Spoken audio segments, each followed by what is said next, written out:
ख्वातीनो हजरात आदाब नमस्कार। मैं उस्मा जाफरी आप सबका तहे दिल से एक बार फिर से खैर मकदम करती हूँ जश्न अदब में। और ये जो इंट्रोडक्शन इस वक्त रंजीत ने कराया ये मुझे कराना था, लेकिन अब क्योंकि काम रंजीत ने पूरा कर दिया तो इस सेशन को आगे बढ़ाते हैं। और आज के सेशन का जो मौजू है वो है सिनेमा की बदलती दुनिया। और नवेद हैं, निरुपमा कोटरू जी हैं, फैज़ल मलिक हमारे साथ मौजूद हैं। बिना वक्त बर्बाद किए सबसे पहले मैं फैज़ल साहब से पूछना चाहूँगी कि एक वक्त था जब सिनेमा को बहुत बड़े पर्दे पे एक प्रोजेक्टर के साथ देखा जाता था। उसके बाद वो दुनिया आई कि वो सिनेमा पे दिखने लगा, फिर घर में टेलीविजन्स पे आ गया, और आज जो देखा जा रहा है सिनेमा वो गैजेट्स पे देखा जा रहा है और काफ़ी मशहूर भी हो रहा है ये गैजेट्स पे देखना। तो कहा जा सकता है कि एक क्रांति आ गई है सिनेमा में। जी, क्रांति तो मेरे हिसाब से काफ़ी साल से, जब से हम टेक्नोलॉजी savvy तो कंट्री है ही है, पर अभी इस टेक्नोलॉजी को जैसे 2G 3G 4G एक तरीके से बच्चे PUBG भी खेल रहे हैं, तो बहुत से लोग जो है पिक्चर भी देख रहे हैं, बहुत से लोग उसमें और बर्बाद भी हो रहे हैं। क्योंकि अगर आप टेक्निकली किसी रेशियो पे जाएं तो इंडिया में जो आप कंज्यूमर जो है इंटरनेट का कुछ अजीब ही चीज़ें कर रहा है लाइफ में, अपार्ट फ्रॉम वॉचिंग सिनेमा। वो अच्छा भी है हमारे लिए कि होना भी चाहिए, क्योंकि ये आगे जाके फ्यूचर यही है। ये अभी सबसे बड़ा एग्जांपल तो इस लॉकडाउन में आपको देखना चाहिए कि लोगों ने किस तरीके से कंटेंट अब्जॉर्ब किया, जो अच्छा है उसको सही कहा और जो रॉन्ग है उसको नहीं देखा। क्योंकि क्या था कि जिसके पहले जो वैक्यूम था जिसमें हम प्रोवाइड कर रहे थे ना एंटरटेनमेंट, उसमें स्पेस नहीं मिल पा रहा था ऑडियंस को।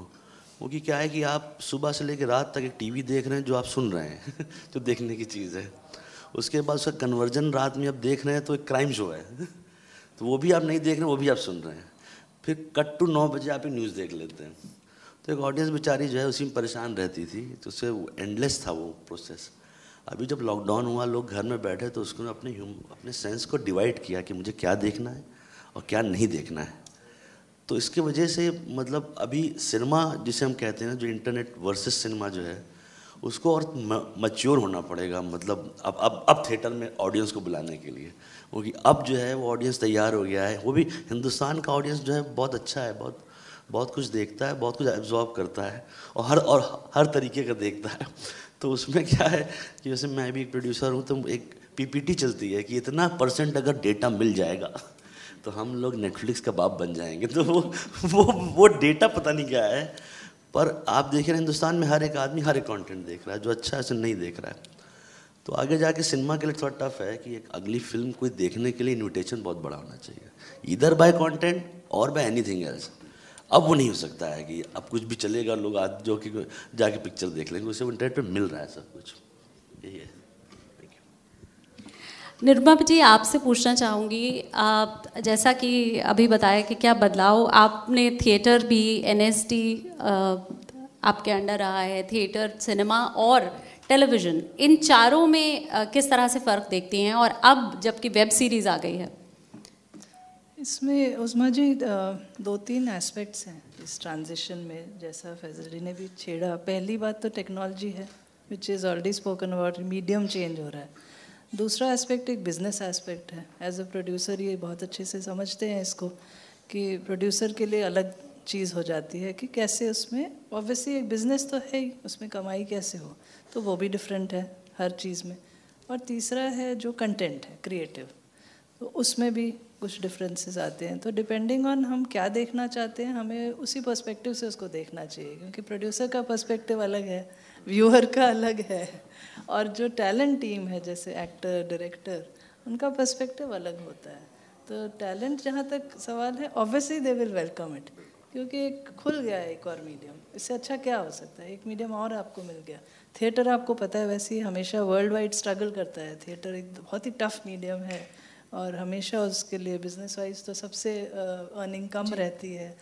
तो टेलीविज़न एक जब आया था इंडिया में मेरे ख्याल से 59-60 में, तो पहले बड़ा एक चीप मीडियम भी था, सबके लिए एक लाइसेंस फी वगैरह हम देते थे, फ्री आते थे चैनल्स। फिर केबल टीवी आया, आपको याद होगा 90s में, और सैटेलाइट टीवी, डिश, और अब ये नई OTT प्लेटफॉर्म जो हम इसको कहते हैं ना, ओवर द टॉप। और ये एक्चुअली मैं आज कैलकुलेट कर रही थी कि हम लोग का मंथली कितना खर्चा हो रहा है, तो मैं सडनली काफ़ी शॉकिंग लगा कि हमने 2-3 साल पहले केबल टीवी अपना बंद कर दिया था, डिश बंद कर दिया था, तो मेरे ख्याल से 500 करीब एवरेज 500 to 700 वो पैकेज हमारा आ रहा था, जो भी हम चाहते थे चैनल्स।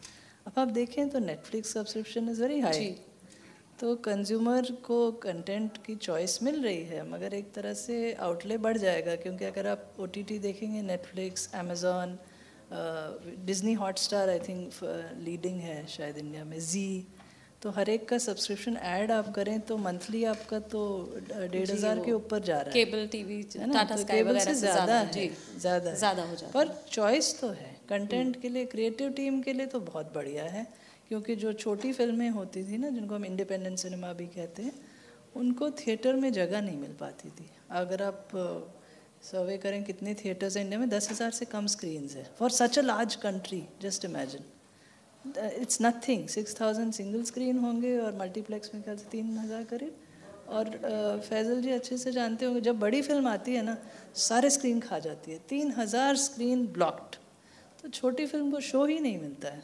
तो एज अ डिस्ट्रीब्यूटर, प्रोड्यूसर बहुत टफ होता है मार्केट करना छोटी फिल्में, तो उसके लिए बहुत अच्छा है। It really opens up a new field also. लेकिन मैम, जहाँ फ़ायदे होते हैं वहाँ कुछ नुकसानात भी हैं, चूज़ करना भी बहुत मुश्किल है एज अ व्यूअर।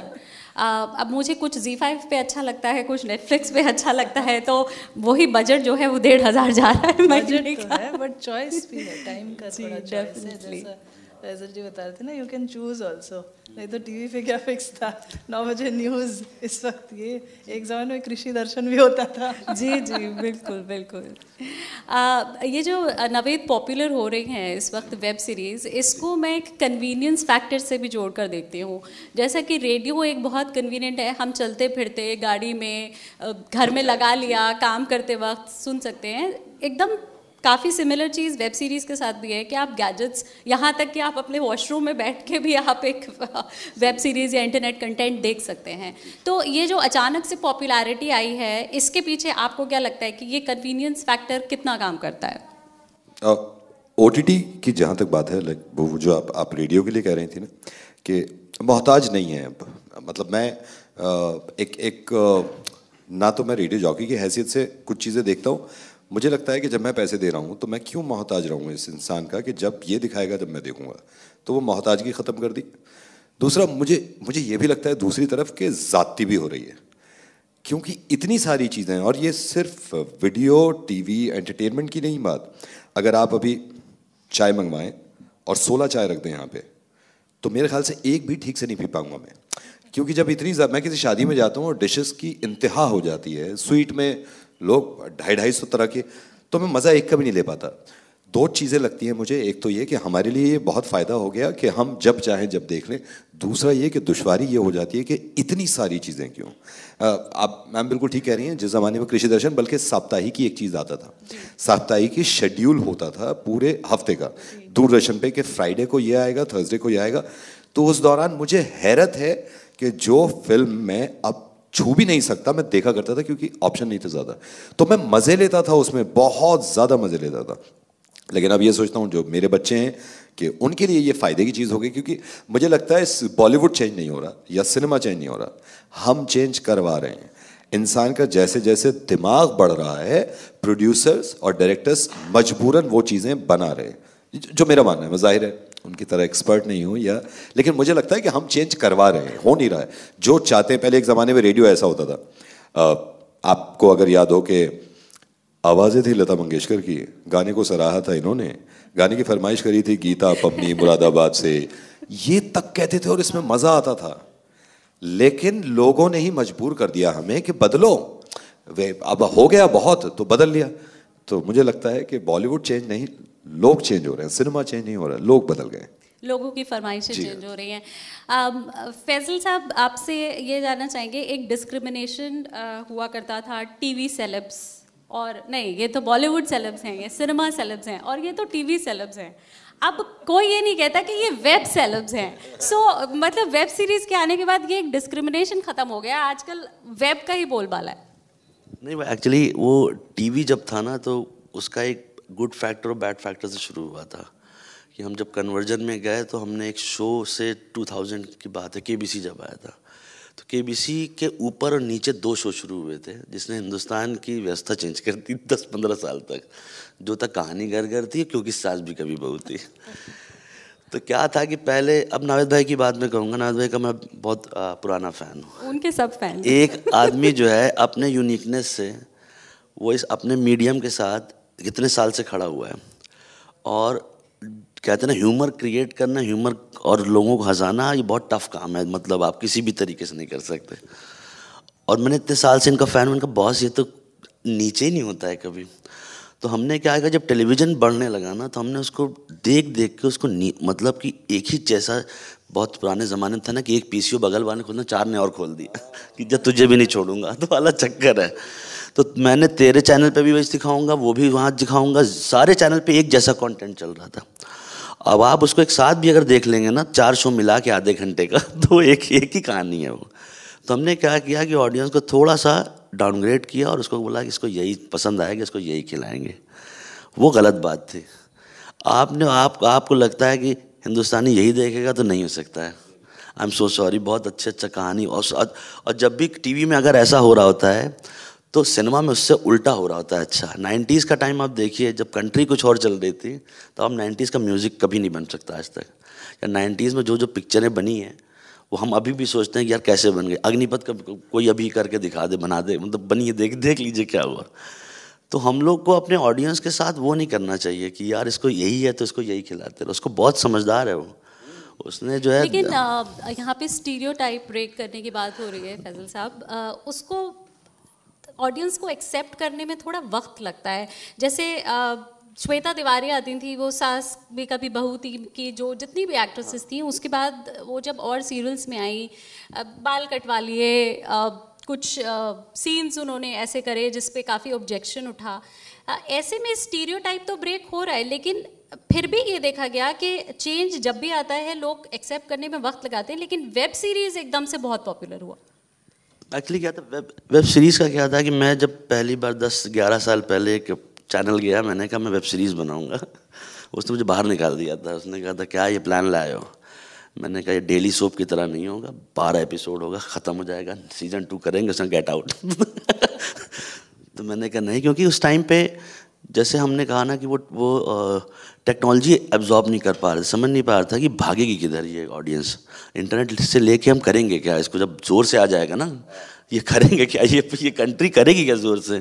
क्योंकि आप खुद देखिए ना कि आपने जैसे ही इस टेक्नोलॉजी को थोड़ा सा पुश किया, सच बहुत तेज़ी से उसका रिएक्शन हुआ, लोगों ने एब्जॉर्ब करना शुरू कर दिया। तो उनको ही पहले से डर था। नेटफ्लिक्स का पूरा मॉडल देख लीजिए, उन्होंने जब से अपनी दुनिया शुरू की। नेटफ्लिक्स क्या है, एक वीडियो ऑन डिमांड का चीज़ था। आज देखिए वो सबसे हाईएस्ट प्राइस OTT चैनल है और पैसा लेता है। जाओ क्या कर लोगे, 800 रुपये का सब्सक्रिप्शन दो, इसलिए हम तो वो है। तो वो कहते हैं कि दृढ़ निश्चय होना, और दूसरा ये OTT नाम की जो दुनिया जिसे हम कहते हैं, ये ही फ्यूचर है एंड ऑफ द डे। मतलब आप मानिए चाहे नहीं मानिए, आप इसी के साथ रहेंगे, आप इससे दूर नहीं हो सकते हैं। सिनेमा भी अब इस पे देखेंगे, आप जो भी करना हो इस पे करेंगे। अब तो टेक्नोलॉजी एक स्टेप आगे जा रही है। वो उसको बोलते हैं ना, मैं एल्गोरिथम कुछ तो होता है इसका एक, वो जो जब किसी OTT को आप खड़ा कीजिए तो उसमें 4-5 आते हैं सॉफ्टवेयर वाले जो ज्ञान देते हैं कि ये होगा, कीवर्ड ये होगा। तो लगता है कि वो आपके साथ कितना AI जुड़ा हुआ है, आर्टिफिशियल इंटेलिजेंस। आप एक चीज़ देखिए, उसके पीछे 4 ऑप्शन चला आता है, तो आपको पकड़ने के लिए तैयार है वो आपको छोड़ेगा नहीं। डिस्क्रिमिनेशन इसका पार्ट ये है कि जो है हम लोग हिंदुस्तान है जो है, हमारे यहाँ अलग अलग करने का बड़ा वो है कि ये है और ये है और ये है, तो वो हम ही करते हैं। वो कभी सामने वाला नहीं करता है। हम ही ने किया हुआ है कि वो TV आर्टिस्ट है, ठीक है, वो फिल्म नहीं कर पाएगा। ये किसने किया हुआ है? मैं तो कभी नहीं किया। काफ़ी साल बहुत बुरा किया लोगों ने ऐसा करके। इस बात पे मैं एक चीज़ ऐड करना चाहूँगी। फैजल ने कहा ना, ये डिस्क्रिमिनेशन सच में मतलब बहुत ही अजीब टाइप का है। क्योंकि आप देखें, अगर जो पायनियर्स थे ये जैसे ओमपुरी साहब और नसीरुद्दीन शाह साहब, उन्होंने सब मीडियम किए हैं। सीरीज़, टीवी सीरीज़ भी किया था, मिर्ज़ा गालिब किया था, फिल्म्स तो करते ही थे, थिएटर भी करते थे। इरफान भाई को आप देखिए, he started from television, he was doing so many TV serials and telefilms किए उन्होंने, then he move to films. तो ये बड़ा आर्टिफिशियल और यूजलेस सा डिस्टिंक्शन है, बिकॉज आर्टिस्ट के लिए तो हर कंटेंट वही अच्छा कि हो तो पर्दा जरूर मैटर नहीं करेगा, करता, क्यों नहीं फिल्म करेगा? मैटर करती है, किरदार मैटर बिल्कुल, करता है, बिल्कुल। पर्दा वो Content चीज़ matters वेब ना। सीरीज ने बिल्कुल प्रूव कर दिया आज के वक्त बिल्कुल में। बिल्कुल, उसमें कोई फर्क नहीं है। पैंडमिक ने जहाँ बहुत इंडस्ट्रीज को अफेक्ट किया है, काफ़ी फ़ायदा वेब सीरीज़ को इससे रहा मैम, ये मानना बहुत ज़रूरी हाँ, है। क्योंकि मैं इसका तो जीता जागता एग्जाम्पल मैं ही हूँ कि जो है मेरा ही शो हिट हो गया। तो जो है लॉकडाउन में दुनिया रो रही थी और मैं रात में हंस रहा था कि यार देखो मोटापे में ये चल रहा है, कल सुबह से फ़ोन आने वाला है, ये एक्टिंग करना है, ये करना है। पर ये अच्छा हुआ कि अच्छा, सॉरी ऐसा नहीं कहना चाहिए, पर ये है कि लॉकडाउन में जो है मतलब काफ़ी लोग थे, मैं था, रघुवीर सर भी बोल रहे थे कि कुछ ना हो फैसल, तुम्हारा बहुत भला हुआ है इसमें, तुम अब भूखे नहीं मरोगे। नवेद, आपके और मेरे बच्चे तकरीबन एक उम्र के हैं, बच्चों की बात आए, यूथ की बात आए, एक कन्वीनियंस की हमने से पहले बात की, उनको एक मोबाइल है हाथ में, आज मैं नहीं चेक रख सकती अपने बेटे पे कि वो अपने कमरे में बैठ के क्या कंटेंट देख रहा है। तो अब हम आते हैं नुकसानात की तरफ वेब सीरीज़ के। तो ये कहीं ना कहीं एक थ्रेट है यूथ के लिए, हमारे कल्चर के लिए एक थ्रेट है। देखिए, ये सिर्फ मुझे लगता है कि वक्त के साथ साथ सोचने की बात है। कुछ लोगों को जब दूरदर्शन पे कुछ प्रोग्राम आते थे ना, उनको वो भी थ्रेट लगता होगा। ये सिर्फ समझने की बात है कि ये जैसे मैं अपने बच्चों के लिए मैं सोचूं कि यार चलो गेम ऑफ थ्रोन्स देख रहे हैं, फिर जब मैं सो जाऊंगा पता नहीं क्या देखेंगे। हो सकता है मेरे अब्बू उस ज़माने में ये देख रहे हो, सोच रहे हो ये आप साप्ताहिक ही देख रहा है, अब पता नहीं मैं सो जाऊंगा तो क्या देखेगा। तो ये चीज़ तो मुझे लगता है ये अपने ऊपर, हाँ, ये जनरेशन टू जनरेशन डिपेंड करती है। समझदारी इसमें देखिए, असल में फैसल भाई बिल्कुल सही कह रहे थे कि अब बहुत समझदार हो गया है व्यूअर, देखने वाला। एक तो इंटेलिजेंट है, दूसरा बर्दाश्त भी बहुत कम है। ये जो रिमोट है ना, ये इंटॉलरेंस की एक निशानी है बहुत बड़ी, कि फड़ाक से चेंज, मुझे बर्दाश्त ही नहीं करती, मेरे पास इतना वक्त ही नहीं है कि तुम ज़रा सी गलती करो तो, क्योंकि पहले तो होता था कि चलो आप कह रहे हैं कोई ऑप्शन ही नहीं है, तो वो बेचारा बैठा बच्चा झेल रहा है मगर देख रहा है। मुझे अच्छी तरह याद है अपने बचपन में मर्द एक फिल्म, अमिताभ भागते हुए घोड़े पे चढ़ गया था, पूरे हॉल ने ताली बजा दी थी, सिर्फ घोड़े पे भागते हुए चढ़ गया। अब भगवा लीजिए घोड़े कितने और चढ़वा लीजिए ताली बजा दे कोई। तो क्योंकि अब ब्रिंगिंग हमारी, जो अब बच्चे हो रहे हैं उनको तो ताली बजवाना तो इम्पॉसिबल है। लेकिन मुझे ये लगता है कि अगर बहुत ज़्यादा ज़ाती, जो मैं पहले कह रहा था ना, तो कहीं ना कहीं क्वालिटी मुझे नहीं दिखती, क्वांटिटी इतनी ज़्यादा हो गई है कि अब हो सकता है पहले भी क्वालिटी ना हो या कुछ होती होगी, लेकिन इस क्वांटिटी के चक्कर में मैं खुद ढूंढता रहता हूँ। जैसे हमारा रेडियो ही है, एक ज़माने में सिर्फ दूरदर्शन ऑल इंडिया रेडियो तो मुझे सुकून से सुनता था। आज की तारीख में हमारी दिल्ली में 11 रेडियो स्टेशन हैं जिनको मैं जानता हूँ, हो सकता है कुछ कम्युनिटी रेडियो भी होंगे। एक तो ये कि नुकसान और फ़ायदे हर ज़माने में एक से रहे हैं। OTT का नाम ले लें आप, लेकिन नुकसान और फ़ायदे अपने हिसाब से कुछ लोगों को नुकसान उस ज़माने में भी लग रहा था कि नहीं यार बच्चे बर्बाद हो रहे हैं। हो सकता है मेरे पोते जो होंगे उनके लिए कुछ और ही हो और वो OTT को ऐसा कह रहे हो, यार एक ज़माना होता था सिर्फ 345 चैनल थे। तो ये तो चीज़ नहीं रुकने वाली। तो ये सिर्फ अकल की बात है शायद कि जैसे जैसे बढ़ रहे हैं ये चीज़ें आती रहेंगी। तो नुकसान फ़ायदे हर ज़माने में एक से रहे हैं, वो अपने ऊपर है कि कौन सा ले रहे हैं आप। अब लेकिन अगर हम हिंदुस्तानी कल्चर की बात करें, निरुपमा मैम आपसे ख़ास तौर से ये सवाल है, तो यूथ के साथ साथ एक हिंदुस्तानी कल्चर को भी थ्रेट है। देखिए, जो नावेद भाई ने कहा, I want to reiterate that हर मीडियम की एक अलग तरह से पहुंच है, ऑडियंस को कैसे पहुंचता है, राइट। तो जो हमारा सिनेमाटोग्राफ एक्ट है जो इसको फिल्म्स को रेगुलेट करता है, एग्जीबिशन फिल्म्स में क्या है, जैसे उन्होंने बिल्कुल सही कहा, टेलीविजन में आपके हाथ में रिमोट है, ठीक है, आपने सुना वो कुछ पैनल में चिल्ला रहे हैं, बंद कर दीजिए। फिल्म में एक बार आप घुस गए हॉल में, you go with the expectation कि किसी ने, ये बोर्ड ने सर्टिफाई किया है कुछ सोच के कि यूए फिल्म है, तो वहाँ रिस्पॉन्सिबिलिटी बहुत बड़ी होती है। वहाँ CBFC जो है हमारा सेंसर बोर्ड, वो उसमें पैनल में हर तरह के मेंबर्स होते हैं, हर प्रोफेशन से, और बड़ी जिम्मेदारी का काम होता है वो, क्योंकि वो भी चाहते हैं कि हर फिल्म मेकर अपना पॉइंट ऑफ व्यू दे आगे। तो एक फिल्म में वायलेंस भी होता है, कभी कभी मतलब ऐसा भी दिखाते हैं वायलेंस अगेंस्ट विमेन, जो कि बिल्कुल साफ लिखा हुआ है एक्ट में कि प्रमोट नहीं करना चाहिए। लेकिन फिर एक वो होती है ना, हाल ही में कोई फिल्म थी शायद कबीर सिंह, मैंने देखी नहीं है पर मैंने उसका बहुत क्रिटिसिज्म सुना कि बहुत ज़्यादा वायलेंस अगेंस्ट विमेन और मिसोजिनिस्टिक व्यू पॉइंट था। पर जब फिल्म मेकर से पूछा गया, उसने कहा भाई ये मेरा व्यू पॉइंट, मैं आपको बस दिखा रहा हूँ एक ऐसा शख्स भी है, it doesn't mean I am supporting him. तो सेंसरशिप बहुत टफ होता है, और फिल्म्स में खासकर ये दिया हुआ है लॉ में।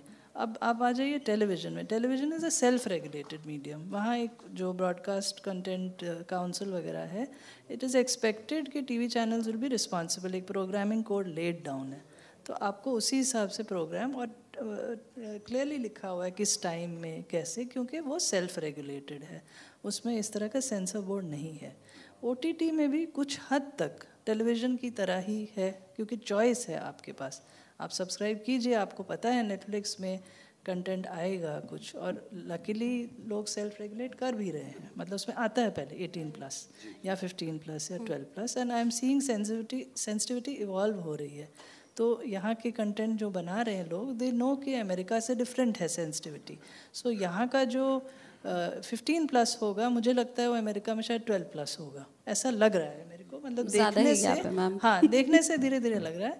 बट येस, कभी कभी मुझे पर्सनली एज अ व्यूअर पूछे, मुझे लगता है वायलेंस में बहुत ओवरबोर्ड हो रहे हैं जी कुछ वेब सीरीज। आप अभी पिछले ही दिनों की बात है कि मैं एक वेब सीरीज अच्छी ढूंढ रही थी देखने के लिए, और हर लगाते हुए वो इतना बूम बूम धाड़ धाड़ के वो नहीं देखा गया। सो अपनी अपनी चॉइस भी है, और कुछ लोग वो बहुत ज़्यादा पसंद करते हैं वायलेंस, उनको शायद वही देखना होता है, जैसे कि नवेद ने कहा, अपनी चॉइसेस और ये सब बहुत ज़्यादा है।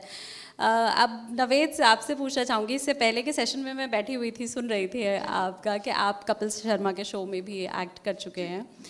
वेब सीरीज़ दी जाए तो क्या किरदार निभाना चाहेंगे और कैसे उसको देखते हैं? देखिए, मेरा मानना ये है कि कंटेंट जो है ना, उसको सिर्फ ये नाम, जैसे OTT है, मुझे ऐसा लगता है कि मेरा कंटेंट पे मैं तवज्जो देता हूँ। जब कपिल को ज्वाइन किया मैंने, कपिल शर्मा के जब 9-10 एपिसोड हो गए, तो इन्होंने मुझसे ये कहा, मेरी एक कमी ढूंढी है। मुझे ऐसा लग रहा था कि मैं अब टेलीविजन पे आ गया हूँ, कपिल के साथ आ गया हूँ, तो मुझे कुछ बड़ा करना है। तो उन्होंने कभी बताया कि तुम वही रहो जो हो, आप जो रेडियो पे हैं वो हम चाहते हैं, वही कैरेक्टरिस्टिक्स और वही सारी आपकी शरारतें। तो मैं अगर वेब सीरीज में भी गया तो रेडियो वाला जो है वो नहीं छोड़ सकता मैं, क्योंकि अगर वो छोड़ दिया, देखिए आदमी कामयाब जहाँ से हुआ तो ज़रूरी नहीं है वो अपने आप को बहुत बदलेगा OTT के लिए या किसी भी वेब सीरीज़ के लिए। तो मुझे अगर कभी ऑफर की गई कोई वेब सीरीज़, तो मैं ऐसा ही रहना चाहूँगा जैसे मैं रेडियो पे हूँ। मतलब जाहिर है उस पर दिख भी रहा हूँगा, या लेकिन हाँ मैं ऐसी चीज़ें कुछ नहीं कर सकता जो मैं रेडियो पे भी नहीं कर सकता। वो तो लाइव प्रैंक्स नहीं कर सकता। हाँ, लाइव प्रैंक्स नहीं कर सकता मैं बहुत, मतलब स्मार्टली, अब वो मुझसे कह दिया जाए कि वॉक करो बहुत स्मार्टली या मॉडल बन जाओ, या वो है ही नहीं मुझ में, फितरत ही नहीं है, और रेडियो पे भी नहीं होगा। मैं बहुत स्मार्ट नहीं बोल सकता। तो अगर मेरी फितरत को ना बदला जाए और मुझे कोई भी प्लेटफॉर्म दे दें तो मैं उस पर काम करने के लिए तैयार हूँ। बस मैं ऐसा ही रहना चाहता हूँ जैसा हूँ, तो वो मेरे लिए फ़ायदा रहेगा उसके लिए। फैजल जी, आप प्रोड्यूसर भी हैं, प्रोडक्शन में किस तरह का फ़र्क देखने को मिलता है वेब सीरीज़ में और एक आम सिनेमा में? Production as in value wise की एज पर वर्क, मतलब अभी जो नहीं, वैल्यू वाइज नहीं, एज पर वर्क। एज पर वर्क बहुत टायरिंग काम है। पहले प्रोड्यूसर काम तो थैंकलेस जॉब होता है इस दुनिया का। अगर जो है प्रोड्यूसर एक ऐसा आदमी होता है, सबके लिए चोर होता है, ऐसा ख़राब होता है, वो सबसे बुरा आदमी होता है। आप उसको वो कुछ भी कर लेगा, सुबह के 6 बजे आपका कॉल टाइम पे दे देगा, तब भी गलती होता है। तो हम जो काम करते हैं उसमें गाली खाते रहते हैं। पहली चीज़ तो ये है। दूसरी चीज़ है वेब सीरीज़ जो है, क्योंकि मीडियम लॉन्ग है, 120 पन्ने की एक स्क्रिप्ट होती है, तो 80-90 मिनट 100 मिनट के अंदर जो है आप उसे समझ सकते हैं। जब आप 600 पन्ने की स्क्रिप्ट पढ़ के एपिसोडिक वाइज ब्रेकअप करते हैं, तब ये बहुत टायरिंग जॉब होता है। उतना ही टायरिंग जॉब एक्टर का होता है, जिसको एपिसोड 2 और एपिसोड 10 का इमोशन अगर सेम डे लग गया तो क्या करेगा। उतना ही टायरिंग जॉब सुपरवाइजिंग प्रोड्यूसर का होता है, जो उसको सेट करता है। कभी कभी क्या होता है कि आप डे 1 पहुँचे तो और सीन लास्ट एपिसोड का क्लाइमैक्स लगा हुआ है, अब उसे पता ही नहीं क्या करेगा। मतलब कभी कभी हो जाता है कि ये जगह नहीं मिलेगी इसके बाद भाई। तो आज वो अपना डेथ सीन कर रहा है, अभी जिंदा वाला सीन बचा है, पूरा पूरा डे 1 पे ही मर गया वो। तो वो एक्टर बेचारा परेशान रहता है, भाई क्या करूँगा मैं। तो वो एक अजीब सा मतलब वो भी है, क्योंकि हम लोग जो अभी कर भी रहे ना, जैसे हमारा सक्सेस रेट जो है ना OTT का, वो मुझे लगता है थोड़ा कम है, चीज़ें बहुत ज़्यादा हैं, क्योंकि वो डिलीवरी टाइप से फिल किया जा रहा है। वहाँ पे अगर आप जैसे उनके नार्कोस के जो बाय थे क्रिएटर इंडिया में, उन्हें 3 दिन बताया कि बच्चों ऐसे होती है सीरीज़। मतलब नहीं होता है कि एक सीरीज़ आपके 1.5 साल लेके जाती है 24/7 टाइम, और आपको सोचते रहना है उसके बारे में, क्योंकि 120 मिनट की फिल्म नहीं है, 800 मिनट है। 800 मिनट बनाने के लिए आपको समझ लीजिए कितना शूट करना पड़ेगा। आपकी हार्ड ड्राइव 4 टाइम ज़्यादा। आप 4 पिक्चर बना रहे हैं एक बार में, 4 फिल्म करने जा रहे हैं, वो भी एक ही शेड्यूल में। तो शेड्यूल कैसे होता है, पर पैसा कहाँ लगाओ कहाँ नहीं लगाओ, सीन वाइज क्या होता है। तो हमारे यहाँ तो मतलब धीरे धीरे अभी स्कैम देखिए कितना अच्छा शो है। मतलब आया और लोगों ने उससे फर्स्ट टाइम में उसकी प्लानिंग देखी। मतलब हम लोग एक तो प्रोडक्शन वाइज ये टफ है, ये वर्ल्ड वाइड जो भी लोग कर भी रहे हैं, इसीलिए हम लोग कहते हैं ना, उन लोगों ने ना हॉलीवुड वालों ने क्रैक किया हो, उनको शायद कुछ हमसे ज़्यादा अच्छा पता रहता है, क्योंकि वो लोग अच्छे लेबर होते हैं। ठीक है, वो 8 घंटा आते हैं, 8 घंटा वही करते हैं। हमारे 8 घंटे में चाय वाय कॉफ़ी भी पी लेगा टहल वहल के आज। वो जो डॉलर में पैसा लेता है ना, वो डॉलर में आके पूरा काम करता है। मैं आपको सच कह रहा हूँ, मतलब ये सच्चाई बात है। मैंने काफ़ी बाहर का भी शो किया हुआ है, तो वो लोग पहले लगता था कि बहुत पैसा दे रहे हैं, अच्छा लूट लो फिर और करें। पर क्या होता था जब वो काम करवाने लगे ना, तो ऐसा लगता था अब जाने दो। तो ये तो बहुत ज़्यादा है यार, इतना तो हम लोग नहीं कर पाते इंडिया में। लेकिन छुट्टियां भी काफ़ी दी जाती हैं, अगर काम लेते हैं तो फिर आपको इक्वली उसको रिवॉर्ड भी करते हैं। किसमें छुट्टियां? बाहर का जो वर्क कल्चर है वो इसी तरह का है कि बाहर अगर आप 4 दिन काम कर रहे हैं तो आपको 3 दिन छुट्टी भी उनके आवर वाइज है ना, और उन 3 दिनों में कोई आपको डिस्टर्ब नहीं करेगा फोन करके कि अभी वो ऐसा नहीं है। रेडी आ जाए। ऐसा नहीं, उनके आवर वाइज होता है वो। तो मैंने कहा, मैं आपको बता रहा हूँ, उनका छुट्टी का मतलब ये होता है कि आप अपना काम जब ख़त्म कर लें तब आप जाके छुट्टी करिए। जब आप इस प्रोजेक्ट के बीच में हैं तो आप कुछ नहीं कर सकते, फिर आप यही कर सकते हैं।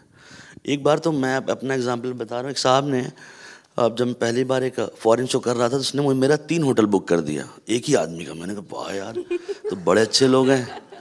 तो एक 5 स्टार में था, और एक लोकेशन से 2 किलोमीटर पे था, और एक उस पे था लोकेशन पे।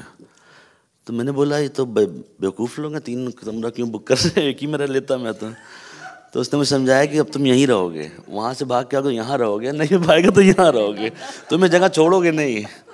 तो मैंने कहा अच्छा ऐसा है। सॉरी। पर उस शो का नाम है अमेजिंग रेस करके आता है AXN पे। उसने मेरा काम करने का तरीका ही बदल दिया, उल्टा कर दिया। जब मैं पहले यहाँ करता था, मैंने 3-4 साल उनके साथ काम किया। आइस रोड करके वो ट्रक वाला शो आया था, ट्रक चलाते ना अंग्रेज लोग। तो आपका वर्क एथिक्स जो है ना बदल जाता है कि यार ऐसा अच्छा करते हैं हम, ओके। और वही है कि हमारे यहाँ चीज़ें, भाई ने भी कहा कि बहुत चीज़ें ज़्यादा हो रही हैं, उस पर काम नहीं कर पा रहा आदमी कि इसको अच्छा कैसे बनाए। हम बना रहे हैं, अच्छा नहीं बना रहे। इसीलिए हमको 1 साल में 1 से 2 सक्सेस रेट मिलता है कि हमें पाताल लोक मिलता है, तो लगता है वाह यार बहुत समझ रहे हैं। स्कैम देखते हैं हम, बहुत अच्छा लगता है। सीक्रेट गेम्स 1 बड़ा अच्छा लगा।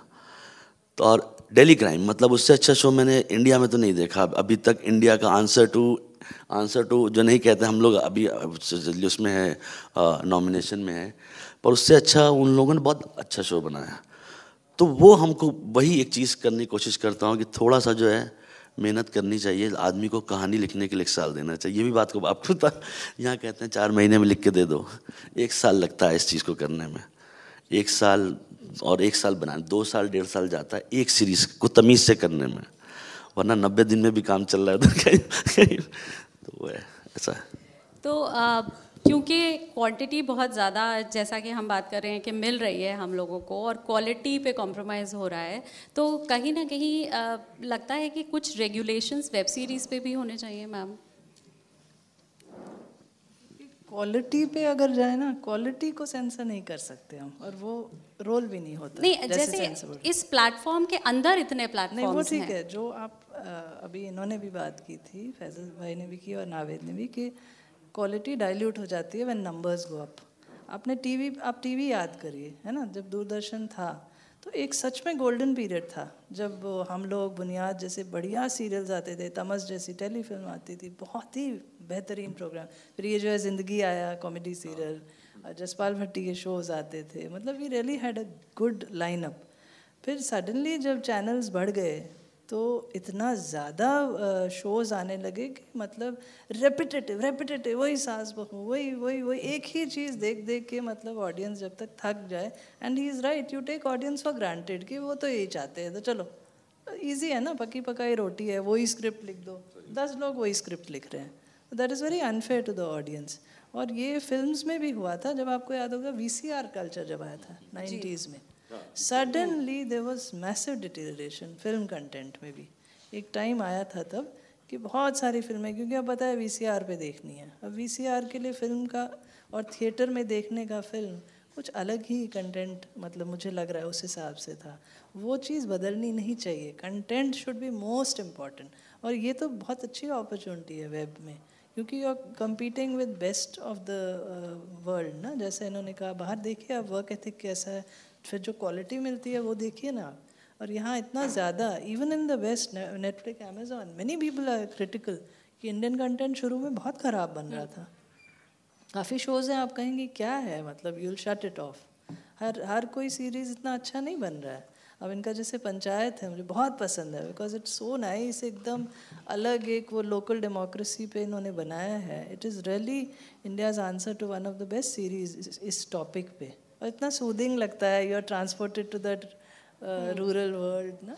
तो ऐसा कंटेंट ऐसा होना चाहिए। राइटर्स के लिए तो गोल्डन पीरियड है, गोल्डन अपॉर्चुनिटी है वेब सीरीज़, कंटेंट ड्रिवन है। तो बट क्वालिटी, इसलिए मैं बोल रही थी, जैसा आपने कहा ना, क्वालिटी कंट्रोल करना चाहिए। तो वो फिल्मों में भी sensor board will never say कि मुझे वो फिल्में पसंद नहीं है उस डायरेक्टर की, तो मैं उसको नहीं करूँगा। किसी तरह अगर हम क्वांटिटी भी कंट्रोल कर पाए, किसी तरह अगर हम क्वांटिटी भी कंट्रोल कर पाए विद इन प्लेटफॉर्म्स, जैसे कि अब हमें पता है कि एक फ्राइडे के दिन 4 फिल्म्स रिलीज होनी है, 5 फिल्म्स रिलीज होनी है, you look forward to it. Web series में हमें नहीं पता चल पाता, आप खोल के देखिए कहाँ कौन सी सीरीज़ किस उस चैनल पर आ गई है, कुछ नहीं पता चल पाता। तो इस तरह का अगर हम कुछ रखें तो क्या शायद इस तरह का कोई रेगुलेशन किया जाए तो मुझे लगता है बड़ा अनफेयर होगा कि आप उनको बोलें कि आप मत करिए प्लीज ऐसा, या कम बनाइए। क्या कहा आपने? मत करिए। वो एक प्रोड्यूसर पर्सपेक्टिव से होगी कि मैं कहूँ मुझे बस ये 4 डायरेक्टर पसंद है तो इन्हीं के मैं देखूंगी, बाकी सब बंद कर दो। Really unfair. फैजल जी, इससे पहले आपने काम किया गैंग्स ऑफ वासेपुर में, सबसे पहले तो वो कैसे हुआ, और दोनों में वेब सीरीज में और उसमें क्या फ़र्क रहा, एक्टिंग के पर्सपेक्टिव से हम बात करें तो? एक्टिंग वासेपुर तो ऐसे हम लोग प्रोडक्शन कर रहे थे और वो स्लॉटर हाउस था एक वहाँ पे, वहाँ शूटिंग होनी थी इलाहाबाद में, और जो एक्टर था स्लॉटर तो देख के भाग गया।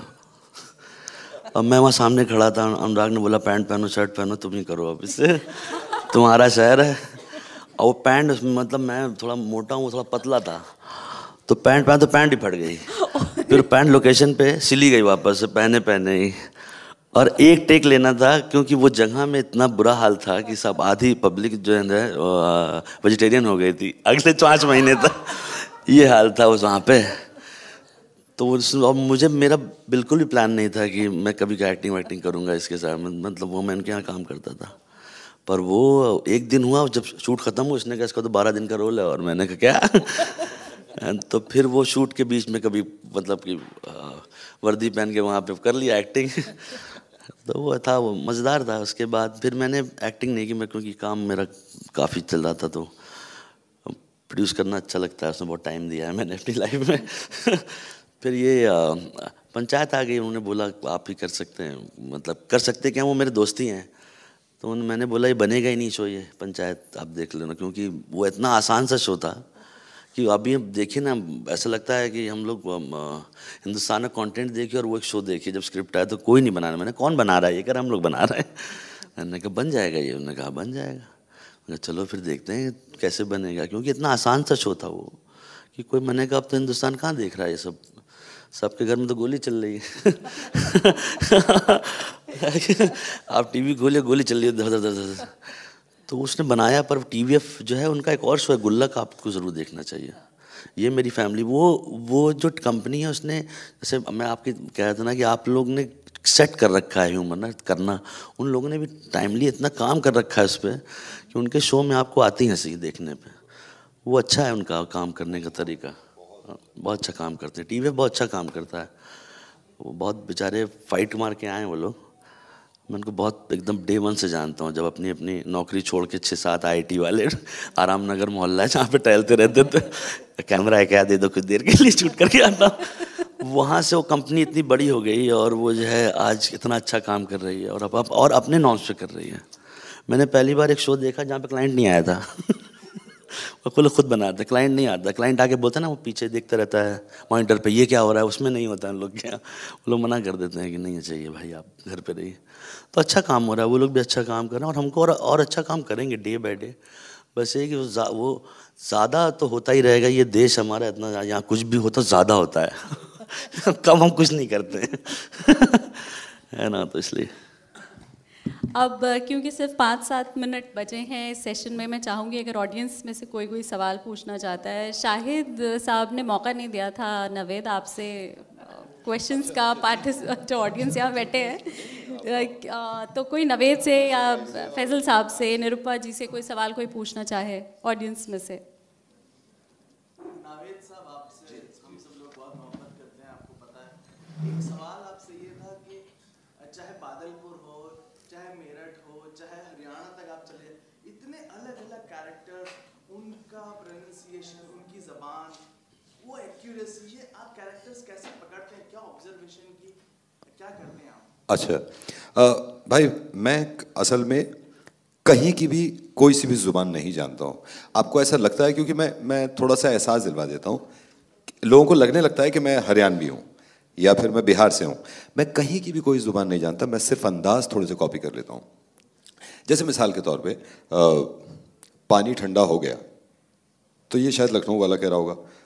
पानी ठंडा हो गया, ये शायद पंजाब के कह रहे होंगे। मुझे ज़ुबान कोई नहीं आती और वर्ड्स भी मैं कभी कभी सीखता हूँ, लेकिन हर जगह, क्योंकि मैं खुद यूपी से हूँ तो यूपी पे ज़्यादा थोड़ा सा काम करने की ज़रूरत नहीं पड़ती। हरियाणा की ज़ुबान भी मैं नहीं बोलता। अब ये जो भट्टो का एग्जाम्पल दे रहा था मैं, वो भी इस वजह से क्योंकि गांव का माहौल है। अब बिजनौर की तरफ कुछ अलग बेल्ट है, लखनऊ की तरफ अलग तरीके से बोलते हैं। आपको एक दिन मैं ऐसे ही बैठा हुआ था, एक साहब बैठे हुए थे, अपने घर का बहुत अच्छा डिज़ाइन दिखा रहे थे कि ये देखो, ये सोफ़ा लिया है और इस पूरी दीवार पे मैंने पेंट कराया है। तो जब उन्होंने दीवार कहा तो मुझे ऐसा, फिर मैंने दूसरे आदमी से मिला, मैंने कहा ये जो कह रहे हैं ये वाकई में कराया? कह रहे हैं हाँ, पूरी दीवार पे इन्होंने कराया। तो ज़्यादातर लोग दीवार कहते हैं, तो मैं छोटे छोटे लफ्ज़ सीख लेता हूँ उनके और थोड़ा सा अंदाज सीख लेता हूँ, और बाकी रोज़मर्रा की ज़िंदगी में उनसे मिलने की कोशिश करता हूँ। तो इस तरह सीख गया मैं कुछ ज़ुबानें। और कोई ऑडियंस पूछना चाहेंगे सवाल?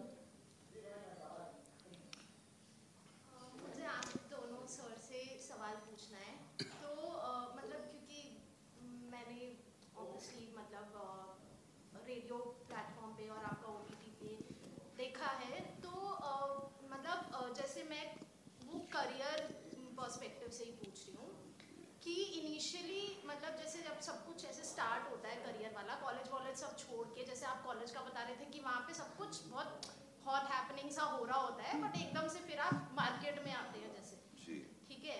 तो अब जब हम वहाँ पर आ गए और किस्मत से हमें वो काम भी मिल गया जो बहुत ही ज़्यादा हमें पसंद है, लेकिन क्या हो रहा है कि शुरुआत में ना उस तरीके का वो फाइनेंशियल आपको नहीं मिल पाता उस चीज़ का सपोर्ट, कि हाँ मतलब थोड़ा कम पैसा मिल रहा है। तो वो कहीं ना कहीं मतलब एक बार को हो जाता है कि यार काम में तो मज़ा आ रहा है, मतलब बहुत मज़ा आ रहा है, कि वो कहते हैं ना कि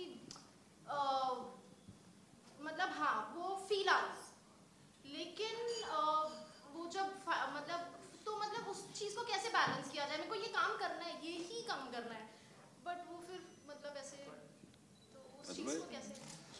आपको जहां तक मैं समझाऊं, आप ये कह रही हैं कि कोई काम अगर ऐसा जिसमें मुझे बहुत मजा आ रहा है लेकिन फाइनेंशियली थोड़ा सा परेशान है कि इसमें इतना पैसा नहीं है, लेकिन काम आपको वही पसंद है।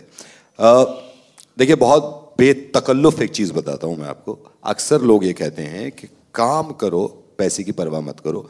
असल में पैसे की परवाह करनी पड़ती है। ये मैं बहुत आसानी से कह सकता हूं कि यार काम अगर अच्छा है तो फिर पैसे को क्या चिंता कर रहा हूं। नहीं, काम में ना आपको जब मजा आना शुरू होगा तो विदाउट पैसा आप मजा करेंगे 1 महीना, मजे कर लेंगे 2 महीना। मुमकिन नहीं है 6 साल विदाउट पैसा मजे करना। तो मुझे लगता है कि मजा ही वो ढूंढिए जिसमें पैसा मिले। तो बहुत जरूरी है, जैसे रेडियो की शुरुआत करी थी मैंने, और कोई भी दुनिया का काम ऐसा नहीं है जिसमें शुरुआत में बहुत पैसा मिल जाए। जब मैंने रेडियो की शुरुआत करी थी, आउटडोर ब्रॉडकास्टिंग कहते हैं हम, तो उसमें उन्होंने कहा था कि इसमें पैसे नहीं है, इसमें पर इंटरव्यू पैसा मिल रहा है आपको। तो मुझे मजा बहुत आ रहा था, और काम भी ऐसे करा रहे थे कि आप पब्लिक शौचालय के बाहर खड़े हो जाओ और इंटरव्यू लो लोगों के, जो भी आ रहा है उससे पूछो और सर क्या रहा, कैसा रहा, लेकिन पैसे नहीं दे रहे थे। तो मुझे शुरू में तो अरे अम्मी आपको क्या पता पैसे की क्या बात कर रहे हैं, अमिताभ बच्चन साहब के साथ बैठ के आया हूँ, उसका इंटरव्यू ले लिया, शाहरुख का इंटरव्यू ले लिया। 4 ही महीने में मैंने घुटने टेक दिए थे कि पैसे चाहिए। हकीकत यह है, देखिए किसी एक्टर जो एस्टैब्लिश्ड एक्टर है उनके पास पैसे की कमी तो है नहीं। आप 6 महीने के लिए रोक दीजिए उनका पैसा, एक का भी दिल नहीं लगेगा काम में, एक का भी दिल। तो शौक ऐसा रखें जिसमें उम्मीद हो कि चाहे कुछ वक्त के बाद लेकिन पैसा मिलने लगे।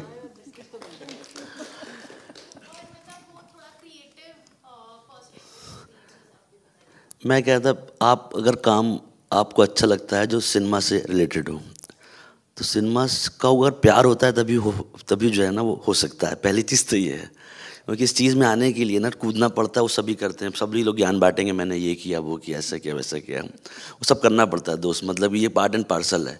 पैसा नहीं होना और पैसा कमाना दोनों चीज़ होती है। अभी नहीं है, अभी काम करोगे तो पैसा आएगा, बस सीधा वो होता है। टाइम ये कि तुम्हें अगर वो करना है जो तुम्हारा एम है, उसके प्रति आप कितने ऑनेस्ट हैं। तो आप ऑनेस्ट रहेंगे तो रास्ता अपने आप निकलेगा। आपके पीछे जो कैमरामैन बैठे हैं आज जो है वो है एक कैमरा कर रहा है, पर उनका मकसद वहाँ कैमरा करना नहीं, शायद फिल्म कर रहा है। तो वो अपने आप रास्ता निकालेंगे ना, वो उनका काम है ना करने का, क्योंकि वो आपको उसी चीज़ को दृढ़ निश्चय से देखना पड़ता है। वो पुराना टाइम था जब हम लोग, अभी तो कह रहे हैं क्योंकि हम लोग के साथ तो बहुत हुई है जाती। किसी ने जो 300 रुपये पे काम करा लिया। पहले मैं टेप लगाता था ABCD में, दिन भर यही करता था, 400 टेप, A फॉर आंधी, B फॉर ऐसे करके। तो मुझे वो काम लगता था, मैं क्या करूं भाई, ये तो बड़ा अजीब सा काम है। फिर मैंने क्या किया कि उसको एडिटिंग, नीचे ही एक जॉग मशीन थी, उसमें टेप डाल के रिवाइंड फॉरवर्ड करता था। तो उसमें टॉस खेलता था कि 9:59 पे बंद कर दूंगा। तो क्या टाइम पास ही करता। फिर एडिटिंग तो क्या होता है कि करना वही था ना। अगर आपको अपने माध्यम से प्यार है तो आपको थोड़ी पैसे की तकलीफ होगी, तुम अच्छे रहोगे ना तो अपने आप लोग पैसा देंगे। और जो नहीं दे तो मुझे फ़ोन कर देना, तो उसको बताऊँगा। पर काम करिए, उसे छोड़िए मत। कभी कभी क्या होता है ना कि हम लोग कुछ छोटी सी चीज़ को ना छोड़ देते हैं, फिर आगे जाके 10 साल बाद जो है सोते हैं और रोते हैं कि यार ये कर लेते तो अच्छा होता। मुझे भी बड़ा अफसोस होता है। मैं थोड़ा सा और, माँ बाप मेरे कहते ना और पढ़ लो, मैं अगर आज पढ़ना पड़ता लगता है यार ये क्यों नहीं, स्क्रिप्ट पढ़नी पड़ ली। तो दोनों ही चीज़ होती है, पर आपको ऑनेस्टली करना चाहिए और अच्छे से करिए, दिल से करिए, अच्छा हो जाता है यार, टेंशन नहीं। बेसिकली शायद हमको एक चीज़ की, जो भी काम हम कर रहे हैं उसकी हमें वर्थ जो है वो वे करनी चाहिए। जैसे मैं एक वक्त था कि मैं फुल टाइम जॉब करती थी, लेकिन उसके बाद अब मैं फ्रीलांस करती हूँ क्योंकि मेरे बच्चों को मेरी ज़्यादा ज़रूरत है। शायद उसमें पैसा कम है लेकिन काम है। तो वो वेट करना आपको बहुत ज़रूरी है उस चीज़ का, कि जैसा कि फैसल साहब ने कहा कि आपको अगर वही काम करना है आगे जाके भी, तो इस वक्त अगर पैसा कम मिल रहा है लेकिन रास्ते खुल रहे हैं, तो वो वेट। एज क्या यार, मुझे लगता है जो आप छोटे हैं ना, आपके पास बहुत ज़्यादा एनर्जी है, बहुत ज़्यादा वो है, फ्यूचर है। अभी 5 साल जो है ना अगले 25 साल की लड़ाई को सॉल्व करता है। और अभी तो आप सपोर्टेड हाँ। भी होंगे अपने पेरेंट्स की तरफ से, मतलब पैसे की फिक्र इतना अभी मत करें शायद। बहुत शुक्रिया आप सब लोगों का आज यहाँ मौजूद होने के लिए, और बहुत बहुत शुक्रिया नवेद आपका भी, निरुपमा जी, फैजल जी, आप आए और अपना कीमती वक्त निकाला, बहुत बहुत शुक्रिया।